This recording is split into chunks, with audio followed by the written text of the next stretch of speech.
berdoa sendiri ya. Dalam nama Bapa dan Putra dan Roh Kudus. Amin. Terus tangannya ya. Lagi sekali lagi.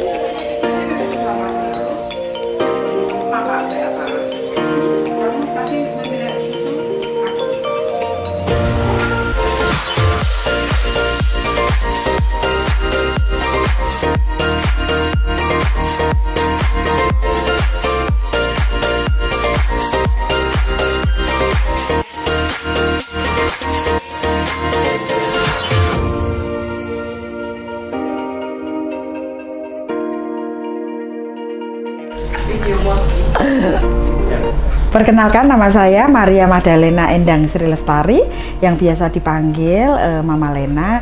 Saya lahir di Semarang tanggal 30 Desember 1974. Saya single parent, 3 anak kandung dan banyak anak asuh. Selamat datang di rumah Aira. Perkenalkan, nama saya Ibu Maria Immaculata Suparti, untuk panggilan sehari-hari Ibu Sucipto. Umur saya 68 tahun, bulan Juli besok, tepat 68. Halo, nama saya Vivi Silviana Hariyuda. Profesi saya sebagai pengelola salon kecantikan sejak tahun 1984. Saya beragama Roma Katolik sejak kecil, mengikuti orang tua saya.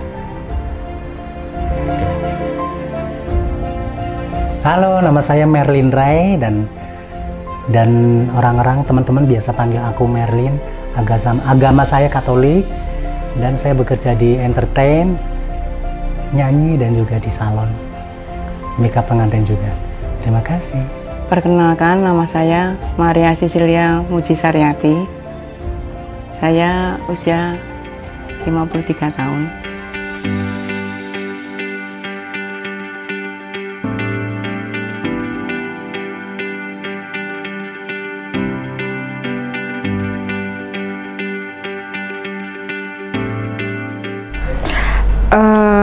Karena yang pertama saya suka anak-anak, jadi saya sayang sama anak. Yang pertama itu.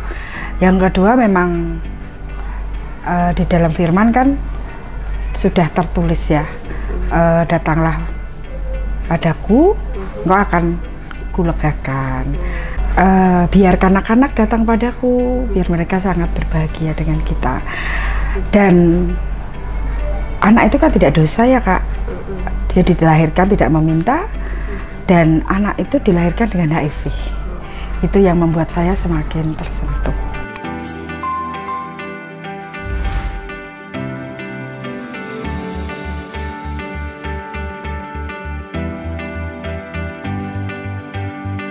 Yang jelas Tuhan ya, yang menginspirasi saya pada waktu itu, melihat ada beberapa anak-anak di Solo pada waktu itu tahun 2013 itu saya melihat sendiri dengan mata kepala saya sendiri. Terus tahun 2015 di Hari AIDS Sedunia, awalnya saya sudah tahun 2015 pertengahan itu di rumah saya pribadi saya merawat anak-anak dengan HIV yang sudah stadium. Dan 1 anak meninggal di pangkuan saya. Itu yang namanya Agung. Dan yang menginspirasi saya semakin maju untuk tetap berjuang sampai harus punya rumah khusus untuk merawat anak-anak dengan HIV. Kebetulan yang menguatkan saya adalah anak-anak saya kandung. Saya punya 3 anak kandung, yaitu di sini dilihat ada Mas Reno, Mas Niko, Dik Hani. Ini anak-anak kandung saya. Waktu itu mereka masih kecil-kecil. Mas Reno masih SMP, Mas Nikola masih SD, dan Dik Hani masih TK. Mereka tidak berkeberatan di dalam rumah kami yang kecil pada waktu itu. Saya juga merawat anak-anak dengan HIV malah stadium Kak. Jadi mereka sudah gizi buruk, mereka butuh penanganan khusus, tapi 3 anak saya tidak menolak atau mereka mendukung bahwa mamahnya boleh merawat adik-adik yang seperti itu. Pada waktu itu ada beberapa datang dari luar kota. Makanya di sini di hari kebahagiaan saya sebagai seorang wanita atau seorang ibu, waktu Mas Reno wisuda ini ada 2 anak. Ini saya ajak foto karena 2 anak ini yang yatim piatu selama saya mendirikan. Jadi saya berharap 2 anak ini yang namanya Cahaya sekarang sudah 2,5 tahun, hampir 3 tahun. Rafa ini sudah 8 tahun, sudah kelas 2 SD. Dia yatim piatu. Kalau saya ajak foto, dia pasti punya arti yang gembira. Artinya dia punya keluarga seperti itu. Jadi itu yang membuat menginspirasi saya untuk selalu semangat.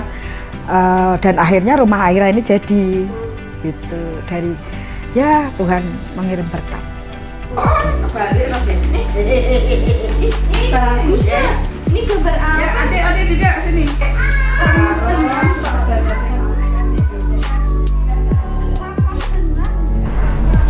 Jadi mukjizat-mukjizat yang saya terima, Kak.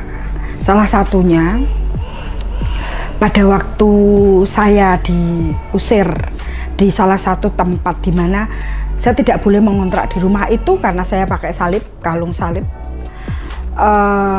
Warga sekitar situ tidak memperbolehkan saya kontrak di situ karena takut saya akan mengkristenisasi, takut karena HIV-nya. Padahal saya tahu persis di daerah itu bukan warga yang SDM-nya rendah, tidak. Itu di salah satu perumahan di Kota Semarang. Nah, dari situ saya tidak marah karena memang saya kemana-mana pakai kalung salib. Saya seorang perempuan Katolik ya, wanita Katolik.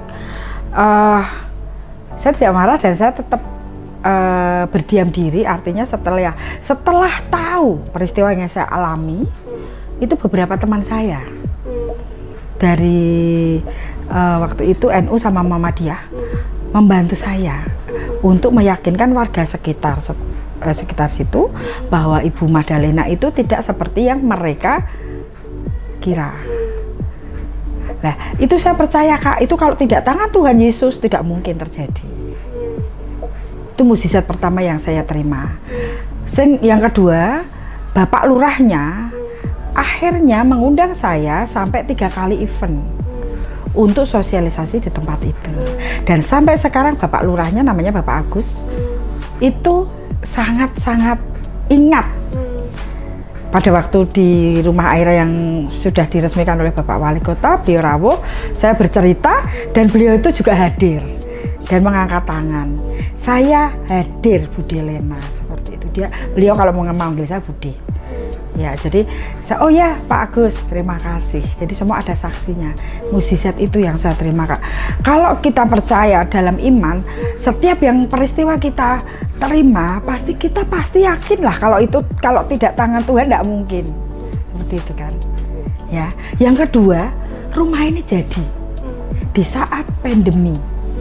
Jadi saya mulai membangun tahun 2020, awal persis di bulan Maret.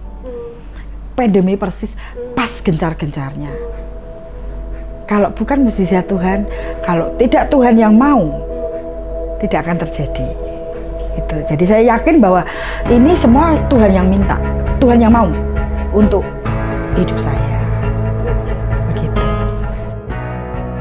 Dalam nama Bapa dan Putra dan Roh Kudus. Sama teh. Amin. Ulangi. Ternyata doa yang kita tuh berdoa tidak perlu panjang lebar. Walaupun selama ini saya juga tidak pernah doa panjang lebar karena saya bukan pendoa. Saya hanya yang sering saya lakukan adalah Bapak kami. Sudah, selain itu saya nggak ada yang apal. Ya, saya Bapak kami itu bagi saya sama Salam Maria karena saya sering dulu kalau ada masalah saya larinya ke Gua Maria, dimanapun Gua Maria itu. Bagi saya kalau saya sudah ke Gua Maria itu espong gitu.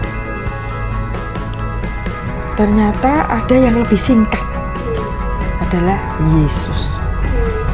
Makanya sampai saat ini, walaupun saya ketemu siapa saja, saya merasa tetap berdoa, karena di dalam hati saya itu saya selalu mengucapkan di dalam hati Yesus, Yesus, Yesus, dan Yesus tidak pernah tidak saya ucapkan.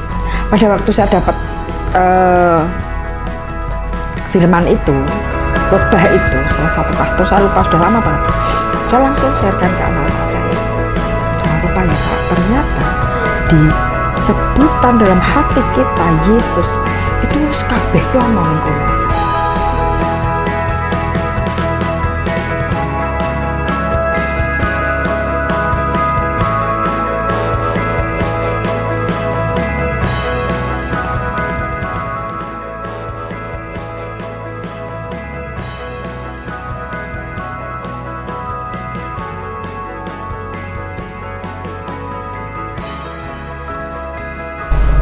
Apa ya?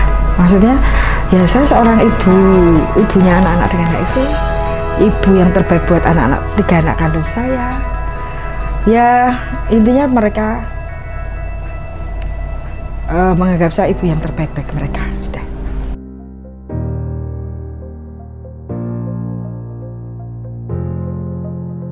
Setiap hari saya menangis sama Tuhan. Kalau memang Tuhan izinkan saya bisa sembuh, saya akan pelayanan. Pertama yang saya layani itu kakak saya dulu sakit liver, opnam di rumah saya, terus ada mbah-mbah. Akhirnya saya juga pelayanan sampai sekarang. Ya karena anak saya dulunya Mami Tanti panggilannya kalau di rumah Aira, saya mengikuti. Ya kebetulan Mbak Lena menganggap saya untuk neneknya anak-anak di sini.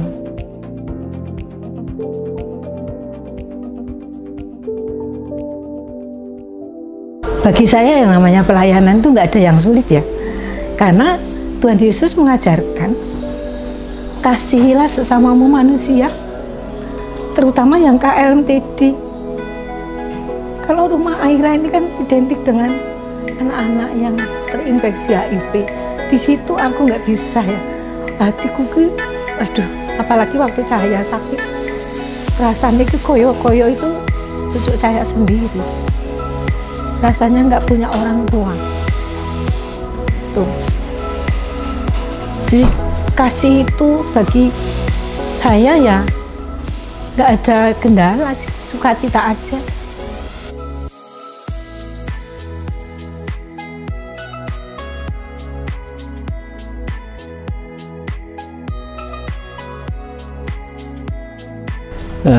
Kalau selama ini ya saya menggerejanya ya boleh dibilang tiap hari saya ke gereja, masuk gereja untuk kadang misa pagi, terus nanti kadang saya sembahyang sendiri setelah misa pagi, saya doa novena, apa doa apa gitu.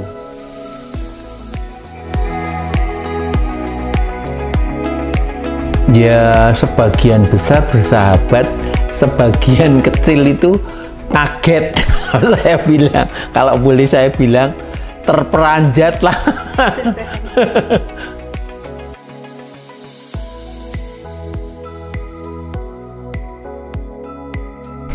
Iya, saya tetap berpijak pada Tuhan Yesus Kristus yang Maha Pengasih terhadap diri saya, walaupun penampilan saya begini, tapi dengan doa saya yang usuk, dengan doa-doa novena yang saya jalani selama ini, kadang-kadang kesulitan-kesulitan yang menimpa diri saya itu bisa teratasi dengan baik.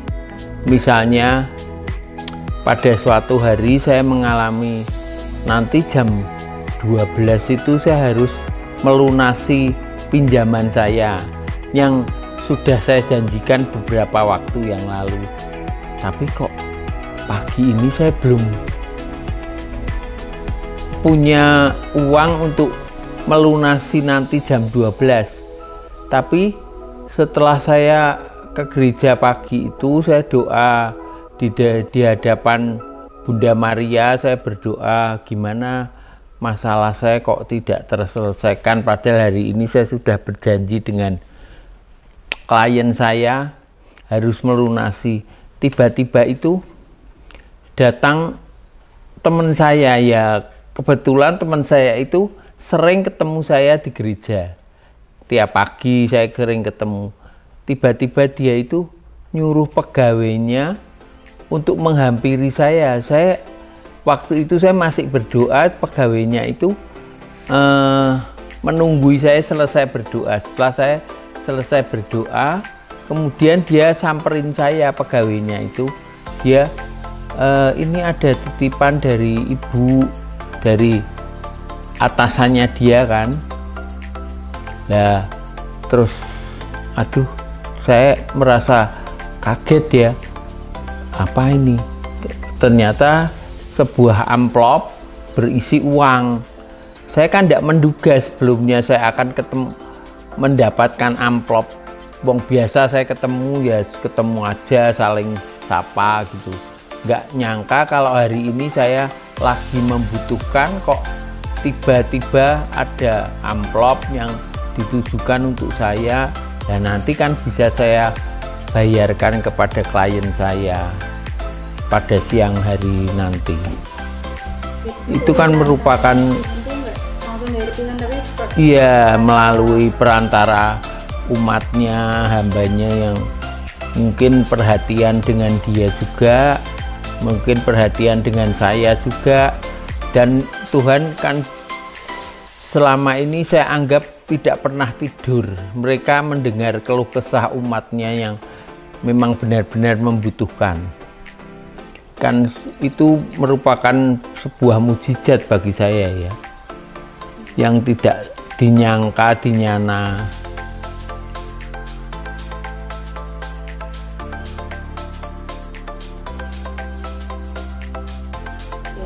Ya kadang saya, kalau saya nggak ikut suatu kelompok-kelompok, misalnya kelompok-kelompok doa gitu, saya jarang ikut. Cuman kalau gereja mengadakan kayak bakti sosial atau apa yang melibatkan umat, lah itu kadang saya ikut berpartisipasi dengan sesuai kemampuan saya.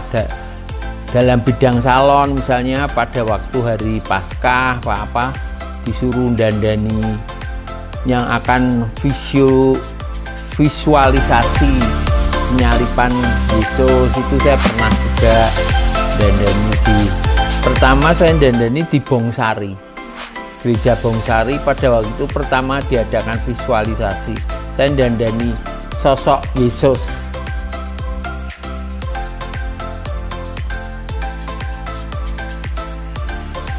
Kebetulan kan komunitas saya itu bermacam-macam agama, ada yang Muslim, ada yang Konghucu, ada yang Buddha dan sebagainya. Nah itu kebetulan mereka terlibat dalam saya membuka usaha salon. Kebetulan saya juga mempunyai karyawan, mereka umumnya beragama Muslim. Nah ini halo, salah satu karyawan saya. Halo, nama saya Wahyu, karyawan dari Salon Hari. Saya bekerja sudah lama ya. Kebetulan dia beragama Muslim.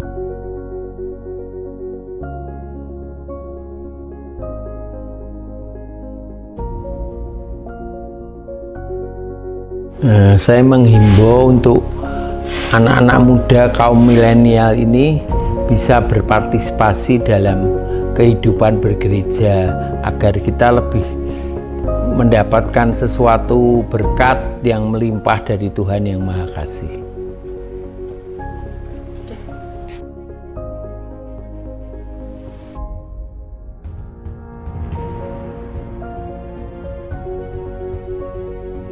Jujur tidak ada kendala sama sekali. Justru orang-orang gereja itu baik-baik banget. Apalagi dengan penampilan saya mungkin agak aneh ya, tapi mereka welcome aja tuh. Dan mereka setiap kali aku datang juga nggak ada yang ngerasani, terus ada yang lirak, itu nggak ada. puji Tuhan. Jadi saya kemarin ke gereja itu saya merasa nyaman sekali.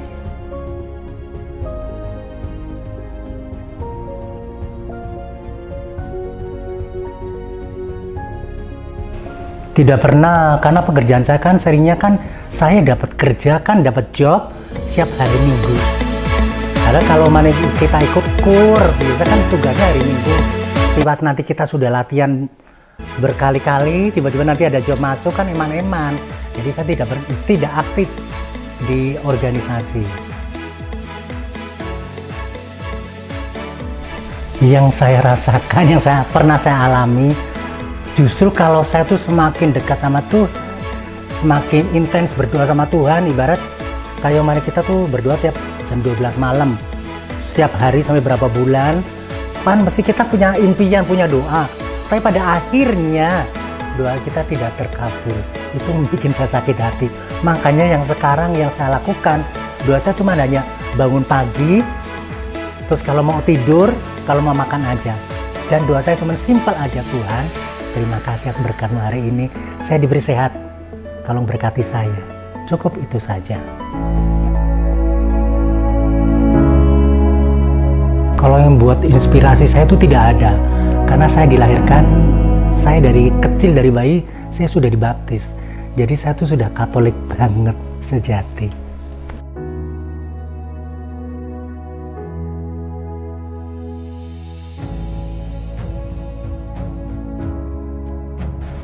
Masalah toleransi itu kan tidak lihat itu agama apa, kadang yang seagama aja, kadang tidak punya kasih loh. Justru yang beda agama punya kasih. Makanya semua itu tergantung individunya, Mbak. Iya kan? Tidak itu Katolik dia punya, enggak. Justru kadang yang non Katolik punya kasih. Jadi tergantung kita bawa dirinya gimana aja.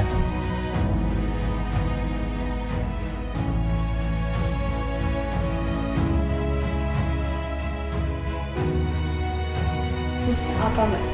Ya satu, jangan pernah meninggalkan Gusti Yesus. Karena Gusti Yesus adalah yang terbaik dan terhebat. Raja segala raja. Terima kasih. Terima kasih Tuhan.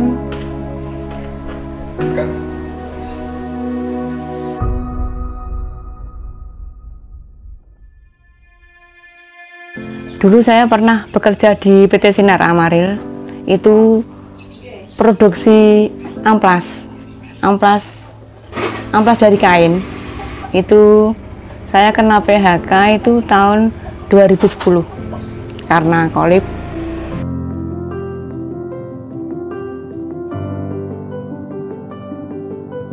Kaki saya itu merasakan kayak bengkak-bengkak tuh, bengkak-bengkak semua.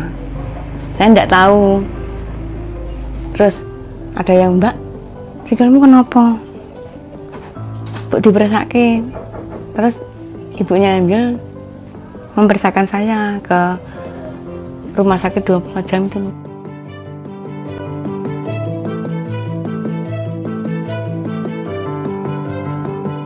Ya, mereka cuma begini, ya mendoakan. Dia tadi, dia ora iso melu latihan kok ora iso lah. Ngene kok ini ya, ya tak doake dia ya.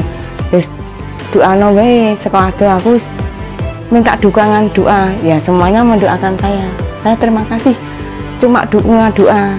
Ya saya itu cuma itu ya. Itu Bu Pamong ya cuma ya wis, Mbak. Nak doake ndang mari yo matur nuwun aku. Cuma ya aku ora iso ning gereja, Mbak. Dicangking bonceng ya ke gereja, kalau tidak boncengin ya tidak bisa, Mbak. Aku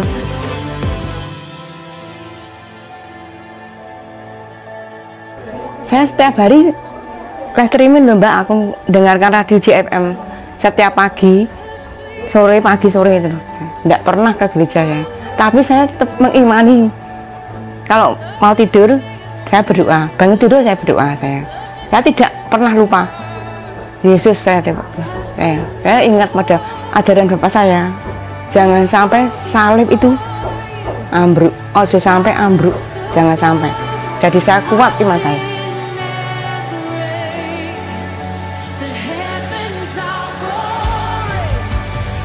Oh, saya rasanya kayak seperti apa ya? Saya enggak bisa diungkapkan kata-kata. Saya didatangi itu terus saya didoakan saja, saya wah, terima kasih saya.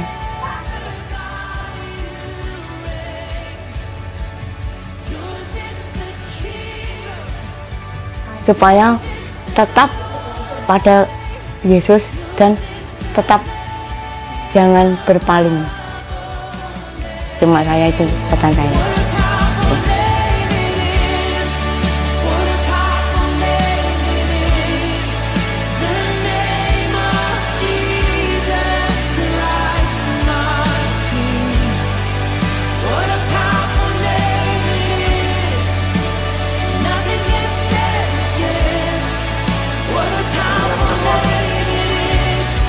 Ya, tetap tenang, jangan putus asa, sama berdoa sama Tuhan, minta kesembuhan, minta segalanya dilancarkan.